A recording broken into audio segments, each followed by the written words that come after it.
Oke, ini episode keempat dari modul konten dari nol. Gua namakan episode ini Frequently Asked Question karena inilah pertanyaan-pertanyaan yang sering gua dapat ketika gua lagi bahas tentang konten di TikTok. Dan gue yakin mungkin beberapa pertanyaan ini adalah pertanyaan yang mungkin teman-teman memang pengen tanyakan. Jadi semoga bisa menjawab keingintahuan teman-teman ya. Sip, kita masuk ke pertanyaan pertama. Jadwal post itu bagusnya di jam berapa ya? Oke. Menurut gue pribadi, ada beberapa prime time untuk TikTok ya. Prime time untuk TikTok di mana itu di jam 11 siang, jam 3 sore, dan juga jam 7 malam. Nah, prime time TikTok ini bukanlah waktu-waktu di mana video itu lebih dioptimasi, bukan. Tapi ini adalah waktu-waktu di mana pengguna TikTok itu lagi banyak yang nonton TikTok. Jadi kita berharap kita posting itu pada saat lagi rame gitu. Nah makanya menurut gua teman-teman bisa posting itu di jam 11 siang, 3 sore ataupun 7 malam gitu. Tapi balik lagi, ini adalah istilahnya variabel minor dalam menentukan sebuah video itu FYP atau tidak FYP. Variabel paling penting itu tetap balik lagi ke kontennya. Oke. Sip, kita lanjut ke FAQ kedua. Ini yang sering gue dapetin juga pertanyaannya. Maksimal itu sehari posting berapa video sih? Gitu kan. Minimal sehari juga posting berapa video sih? Gitu. Apakah harus rutin? Oke. Menurut gua baiknya itu setiap hari itu minimal itu posting satu video. Minimal posting satu video dan itu juga harus konsisten setiap hari ada posting ya. Setiap hari ada posting. Kenapa? Karena menurut gua TikTok ini sangat mengappreciate konten kreator yang konsisten posting, yang rutin posting gitu. Jadi ketika teman-teman suatu saat itu berhenti posting dalam waktu yang lumayan panjang, katakan 2 minggu sampai 1 bulan teman-teman berhenti posting, ketika teman-teman mau posting lagi, itu optimasinya itu bakal kurang banget. Untuk dapetin FYP itu bakal susah banget. Kenapa? Karena akun teman-teman sudah tidak dioptimasi oleh TikTok. Karena TikTok sudah menganggap akun teman-teman ini sudah tidak aktif. Gitu. Makanya kalau saran dari gua, pastikan teman-teman minimal itu sehari posting satu video. Ya, kalau maksimalnya itu sebenarnya nggak ada takaran maksimalnya, cuman untuk menghindari dianggap spam, itu gue sarankan itu maksimalnya itu mungkin di 4 sampai 6. Itu udah maksimal banget ya. 4 sampai 6 itu udah maksimal banget. Oke, dan itu juga diberikan jeda ya teman-teman. Diberikan jeda mungkin 3 jam sekali, 2 jam sekali posting gitu kan. 2 sampai 4 jam sekali lah posting. Jangan dalam satu waktu teman-teman langsung upload 5 video. Nah itu impact-nya itu bakal buruk menurut gue. Sip, kita lanjut ke pertanyaan yang ketiga. Apakah satu akun harus bahas topik dari satu niche aja? Nah, untuk menjawab pertanyaan ini, gue mau teman-teman itu membayangkan audiens teman-teman. Karena gini, untuk menjawab pertanyaan ini, itu tidak semudah, oh ya udah buat satu niche aja. Oh nggak apa-apa kok harus boleh kok buat beberapa niche, tidak semudah itu. Teman-teman harus membayangkan audiens teman-teman. Kira-kira ketika teman-teman bahas 2 topik sekaligus, dari 2 niche sekaligus, audiensnya itu masih relate nggak dengan kedua niche ini? Gue ambil contoh. Di akun skincare gue, itu selain bahas skincare, itu gue juga bahas parfum. Kenapa? Karena ternyata audiens gue yang suka skincare, itu juga suka parfum. Orang-orang yang audiens gue yang suka parfum itu juga suka skincare. Jadi ketika gue posting skincare ataupun parfum, dua-duanya itu bisa teroptimasi. Sama halnya dengan akun NFT gue. Orang-orang yang punya minat terhadap NFT, audiens gue itu punya minat juga terhadap kripto, saham, trading gitu kan. Makanya ketika gue posting konten-konten yang tidak mengenai NFT tapi mengenai kripto, mengenai saham, mengenai trading, itu masih relate dengan mereka. Jadi gue boleh aja posting salah satu dari 4 niche tersebut gitu. Tapi teman-teman bisa bayangin, gimana kalau kondisinya itu adalah kita katakan otomotif dan juga fashion wanita. Gua nggak bilang orang-orang itu nggak boleh menyukai otomotif dan juga menyukai fashion wanita secara berbarengan ya. Tapi teman-teman bisa bayangin nggak, audiens yang suka dengan otomotif, tiba-tiba teman-teman nge-post rekomendasi fashion wanita. Kira-kira masih relate nggak? Gitu. Kalau jawabannya itu udah nggak relate, ya jangan dilakukan. Tapi kalau menurut teman-teman masih relate, ya boleh dilakukan. Nah, jadi itu yang harus dipertimbangkan ketika teman-teman mau buat satu akun yang bahas beberapa topik. Karena gue sering banget ketemu orang-orang itu bilang gini, kok gue seneng skincare nih, tapi gue juga seneng masak, gue juga seneng fashion. Gitu. Jadi gimana dong? Boleh nggak gue buat satu akun yang bahas semuanya? Gitu. Ya balik lagi, audiens kamu itu bisa nggak kebentuk audiens yang di saat suka skincare, juga suka makanan, juga suka fashion. Gitu. Jadi pertanyaannya itu balik ke audiens, ya. Oke. Next kita masuk ke FAQ keempat. FAQ keempat itu hashtag itu penting nggak sih? Nah, banyak banget orang nanyain gue hashtag itu penting nggak sih? Hashtag FYP itu berguna nggak sih? Teman-teman tahu nggak sih hashtag FYP? Orang-orang suka banget pakai hashtag itu. Oke, menurut gue hashtag itu karena termasuk di salah satu variabel SEO seperti yang gue jelasin tadi. Hashtag ini berguna untuk membantu mengarahkan video teman-teman ke audiens teman-teman. Jadi contohnya kalau di akun skincare gue, ketika gue posting konten skincare, gue memastikan gue menggunakan hashtag yang relevan. Contoh misalnya hashtag skincare lokal, hashtag skincare viral, hashtag review skincare. Supaya apa? Supaya video gue itu diarahkan ke peminat-peminat skincare. Nah makanya kalau teman-teman nanya hashtag FYP itu perlu nggak? Menurut gue itu nggak berguna sama sekali teman-teman. Jadi teman-teman jangan gunakan hashtag FYP ya. Teman-teman gunakan hashtag yang relate dengan niche konten teman-teman. Nah, kegunaan hashtag ini buat kita sebagai content creator itu juga mempermudah brand untuk menemukan kita. Gitu. Jadi kalau misalnya kita ngonten gitu, kita FYP tapi nggak ditemukan oleh brand, endorsement nggak bakal masuk teman-teman. Kita harus mempermudah brand untuk menemukan kita. Caranya itu dari mana? Dari hashtag. Kenapa? Karena KOL spesialis dari brand-brand, cara mereka mencari konten kreator adalah menggunakan hashtag. Jadi misalnya ada KOL spesialis yang perlu buat campaign untuk produk skincare. Mereka bakal nyari calon-calon KOL untuk di-endorse itu dari hashtag skincare. Hashtag skincare lokal, hashtag skincare viral.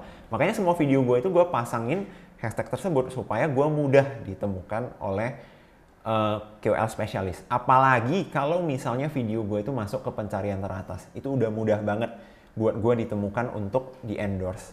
Gitu. Jadi itu salah satu kunci buat teman-teman yang pengen jadi content creator dan juga pengen mendapatkan endorsement. Oke? Next kita masuk ke FAQ kelima. Shadow ban itu apa dan apa solusi kalau udah terkena shadow ban? Oke, jadi sedikit penjelasan. Shadow ban ini adalah sebuah penalty gitu kan, yang nggak ada pengumumannya sama sekali, nggak ada pemberitahuannya sama sekali. Yang kita ketahui itu hanya tiba-tiba, kok video gue itu view-nya itu tiba-tiba merosot ya, dari yang sebelumnya mungkin mudah untuk mencapai ribuan view, sekarang nembus 100 aja susah, nembus 200 aja susah. Ada kemungkinan teman-teman kena shadow ban. Nah, cuman shadow ban ini bisa terjadi ketika teman-teman melakukan pelanggaran. Nah, jadi teman-teman cek dulu, teman-teman ada melakukan pelanggaran nggak sih? Kalau ada melakukan pelanggaran dan tiba-tiba view teman-teman merosot, ada kemungkinan teman-teman terkena shadow ban. Oke?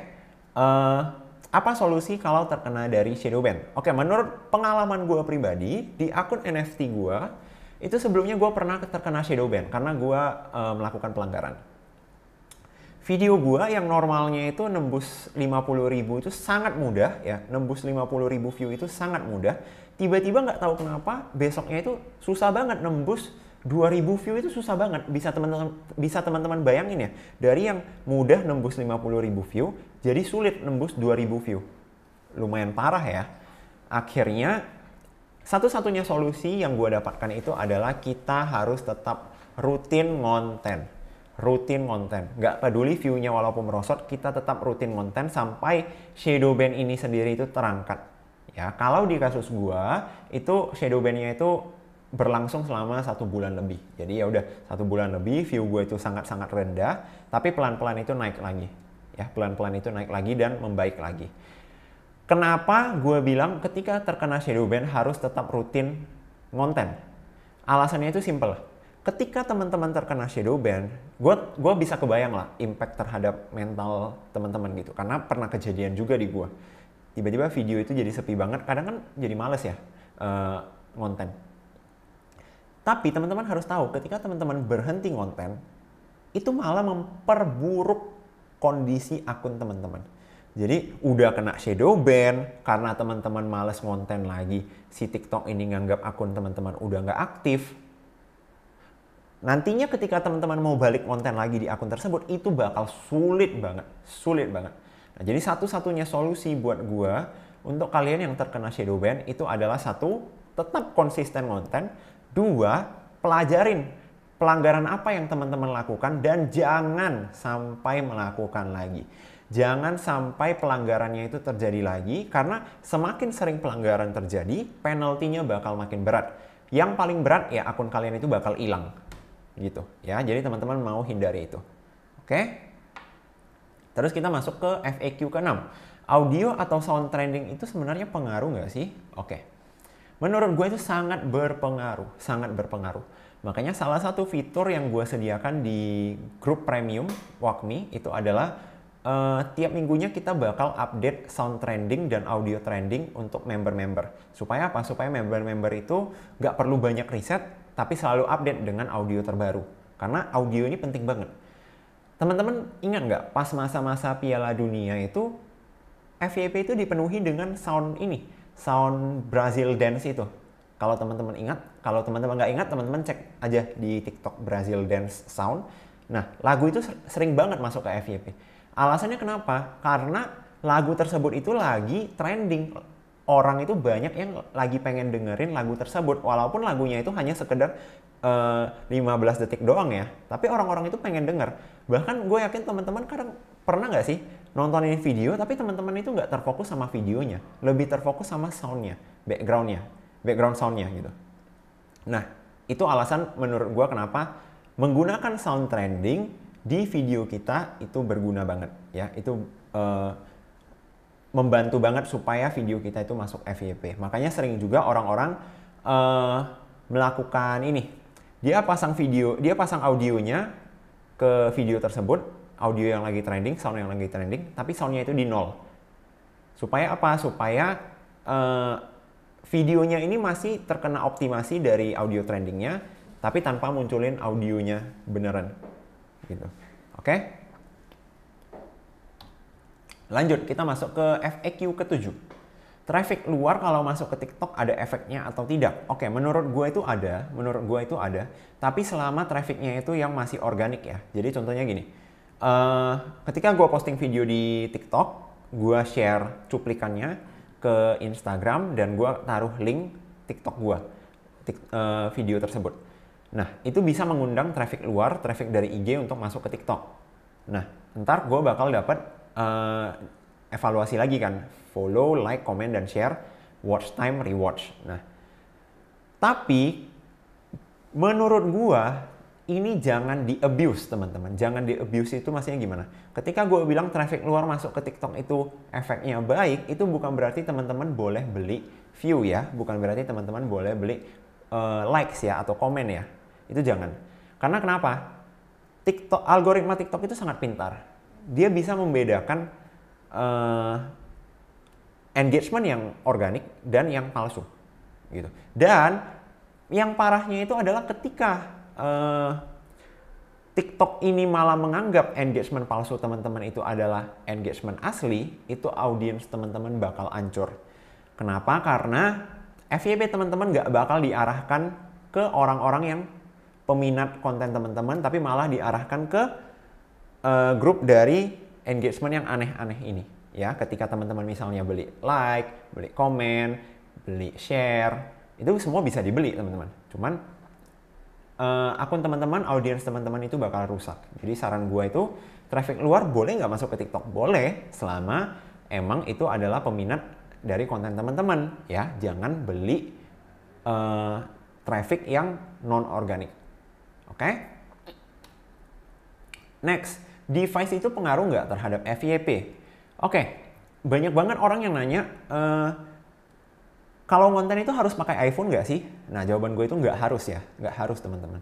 Tapi gue juga berpendapat kalau misalnya kualitas video itu sangat menentukan video teman-teman itu bakal FYP atau enggak. Kenapa? Karena balik lagi ke audience behavior. Audience pasti pengen nontonin video yang kualitasnya jernih, bagus, stabil, benar kan? Nah, jadi apakah device pengaruh terhadap FYP? Pengaruh, gitu. Apakah kalau mau FYP harus hanya menggunakan iPhone? Tidak juga, gitu ya. Jadi teman-teman, ini balik lagi menurut gue ini adalah variabel minor dari sebuah konten itu FYP ataupun tidak. Variabel yang utamanya itu tetap adalah kontennya. Oke?